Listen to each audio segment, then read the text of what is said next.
எல்லாருக்கும் வணக்கம். ரொம்ப நாளைக்கு அப்புறம் நம்ம ப்ளஸ் எல்லாம் அம்மா பார்க்கறதுல ஒரு முதல்ல இந்த சந்தோஷத்தை நான் தெரிவிச்சுக்கிறேன். எனக்கு நான் ஒரு 6 மாதத்துக்கு மேலேயா அவுட்டோர் ஷூட்டிங்கள் தான் அதிகம். சென்னையில் நான் ஷூட்டிங் பண்ணி எனக்கு தெரிஞ்சு 3-4 மாதம் ஆகிட்டு. அதுக்கு முன்னாடி ப்ரெக்னன்சி, டெலிவரி அப்படின்னு கொஞ்சம் சங்க விஷயங்களாகட்டும், இல்லை நம்ம சினிமா மற்ற விஷயங்கள்லாம் கவனிக்கிறதுக்கோ இல்லை அதை பற்றி பேசிக்கிறதுக்கான நேரமும் கிடைக்கல, கவனமும் இல்லை எனக்கு. இந்த எலெக்ஷனை பற்றின எல்லா விஷயங்களும் எனக்கு இன்ஃபர்மேஷன் பண்ணுறது, கம்யூனிகேட் பண்ணுறது எல்லாமே ராதிகா மேடம், ஷரத் சார், நிரோஷா நாங்கள் பேசிக்கிறது தான் எனக்கு தெரியும். ஆக்சுவலி அவங்க நாசரோ விஷயாவோ இல்லை அவங்க யாருமே எனக்கு இதை பற்றி பேசினதில்லை. யாருமே என்கிட்ட பேசுவோ எனக்கு தெரியவும் தெரியாது. ஸோ எனக்கு இதை பற்றி டீட்டெயில்ஸ் தெரியாது எனக்கு. பட் இப்போ இந்த ஒரு 10-15 நாளாக அவங்க தரப்பில் இருக்கிற மீட்டிங் அதெல்லாம் நம்ம டிவியில் ஹைதராபாத்தில் நான் பார்த்துட்டு இருக்கும்போது சினிமாவுக்கு இந்த 30 வருஷத்தில் இப்படி ஒரு காழ்ப்புணர்ச்சியோடு நம்ம ஆளுங்க பேசுறது நான் கேட்டதே இல்லை. என்ன அவங்க பர்சனலாக அவங்க சொத்தை திருடிட்டோமா, இல்லை அவங்க குடும்பத்துக்கு ஏதாவது தீங்கு செஞ்சுட்டோமா, எதுக்காக இப்படி திடீர்னு ஒரு புகையா கிளம்புற மாதிரி சடனாக ஒரு திடீர்னு ஒரு கோபம் தாபம் எனக்கு இது தெரியவே இல்லை. இப்போ போன வருஷம் ஆகட்டும், இல்லை ஒரு 6 மாதத்துக்கு முன்னாடி ஆகட்டும், இல்லை ஒரு 2 வருஷத்துக்கு முன்னாடி ஆகட்டும், எல்லாம் ஒரு 50 பேர் மொத்தமாக கிளம்பி போய் சங்கத்தில் போய் என்ன நடக்குதுங்க இப்படி நடக்குதுன்னு கேட்கறதுக்கு யாரும் என்ன தப்பு பண்ணாங்க? சங்கத்தில் யாரையும் வர வேண்டாம்னு சொன்னாங்களா, கேட்கக்கூடாதுன்னு சொன்னாங்களா? எனக்கு புரியவே மாட்டேங்குது.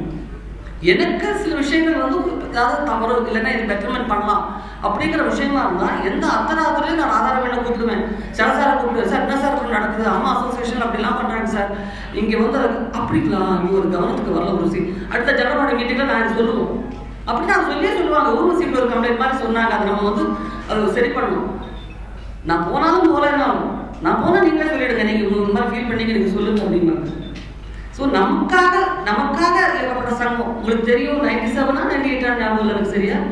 ஒரு 1.5 வருஷத்துக்கிட்ட சினிமாவே ஸ்தப்பிச்சு போச்சு, ஒர்க்கே நடக்கல. லைஃப் பாய் சவுக்கில் நிறைய பேர் தற்கொலை பண்ணிக்கிட்டாங்க வேலை இல்லாமல். இப்படி பெரிய ஒரு பிரச்சனை நடந்து அன்னைக்கு யூனியன் ஒன்று ஆரம்பிக்கணும்னு எல்லாத்தையும் கொண்டு போய் ஃபெஸ்டிக்குள்ளே வச்சாங்க. எல்லாரும் போனோம், ஏன்னா எல்லாருமே நாங்கள் நண்பர்கள். தனிப்பட்ட முறையில் இப்போ சில பேரோட நல்ல நட்பு இருக்கலாம். பட் பொதுவாக பார்க்கும்போது நாங்கள் எல்லாமே ஒன்றா வேலை செய்கிறவங்க, என்றைக்கும் ஒன்றா வேலை செய்யணும், பார்க்கணும், போகணும், வரணும் இல்லையா?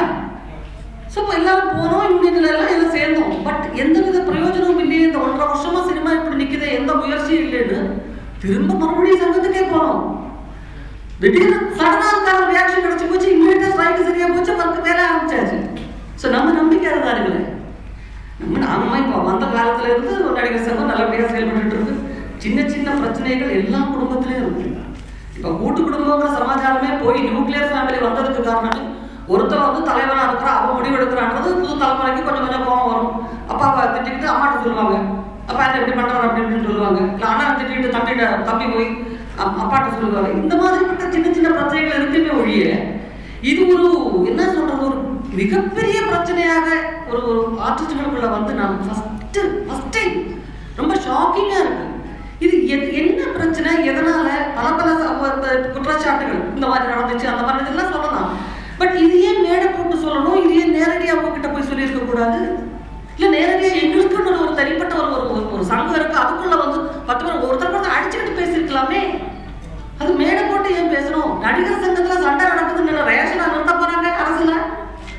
அவர் நடிகர் சங்கத்தில் அவங்க இப்படி இருக்காங்க, விஷால் இப்படி பேசுறாரு, நாசர் இப்படி பேசுறாரு, ராதாரவி இப்படி பேசுறாங்கப்பா. ஷோ இன்னைக்கு ரேஷன் அவ்வளோதான் பண்ணி யாருக்கு என்ன நஷ்டம் வரப்போகுது? நடிகர் சங்கத்து பிரச்சனைகளுக்கு நடிகருக்கு மட்டும்தான் ப்ராப்ளம், வேற யாருக்குமே எந்த பிரச்சனையும் கிடையாது. ஒரு நடிகர் வீட்டில் சாவு நடந்தா நடிகர்கள் யாராவது வராங்கன்னு சொல்லிட்டு தான் ஆளுங்க பார்க்க வருவாங்களே தவிர ஐயோ நடிகர் செத்து போயிட்டான்னு வரோம் எத்தனை பேர் இருக்காங்க? எங்களுக்கு நாங்கள் மட்டும்தான் இருக்கிறோம். ஸோ என்ன பிரச்சனையா இருந்தாலும் எதுவாக இருந்தாலும் நேரடியாக போய் நான் ஏன் மேடம் நீங்க இந்த மாதிரி பண்ணீங்க, எதுக்கு இந்த மாதிரி பண்ணீங்க, அவங்க வீட்டுக்கு போறாங்க வராதேன்னு சொல்றாங்களே கிடையாது. அதை விட்டுட்டு இப்படி பண்றாங்களேங்கிற வருத்தம் தானே ஒழிய இவங்க தரப்பா அவங்க தரப்பாடெல்லாம் நான் சொல்ல விரும்புகிறேன். அவங்க வீட்டுக்கு கூப்பிட்டுருந்தாலும் நான் போயிருப்பேன், இதையே தான் அங்கேயும் பேசியிருப்பேன்.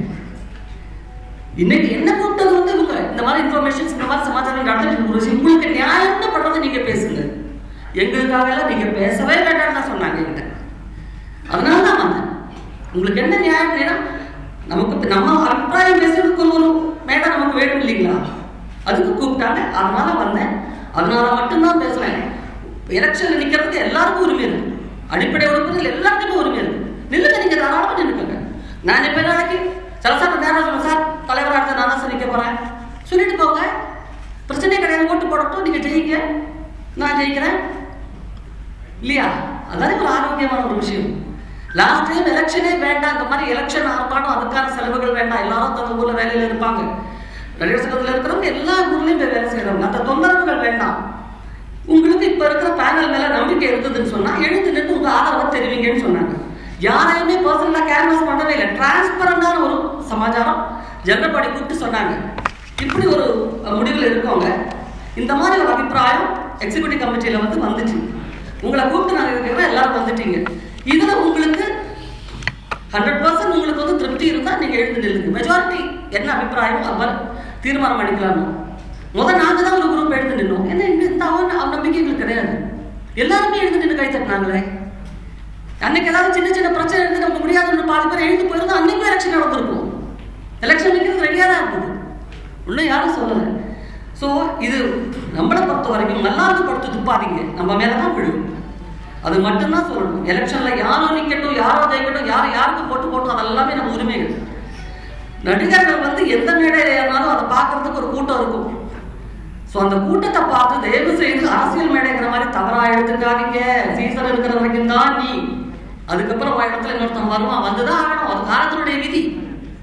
கைத்தட்டல கேட்டு தயவு செய்து அப்படியே தாய் போய் பயங்கரமா கை தட்டுறாங்க அதெல்லாம் நினைச்சுக்க வேண்டாம். உண்மையா பேசிட்டு போங்க. யாருக்கு வேணாலும் ஓட்டு போடணும்.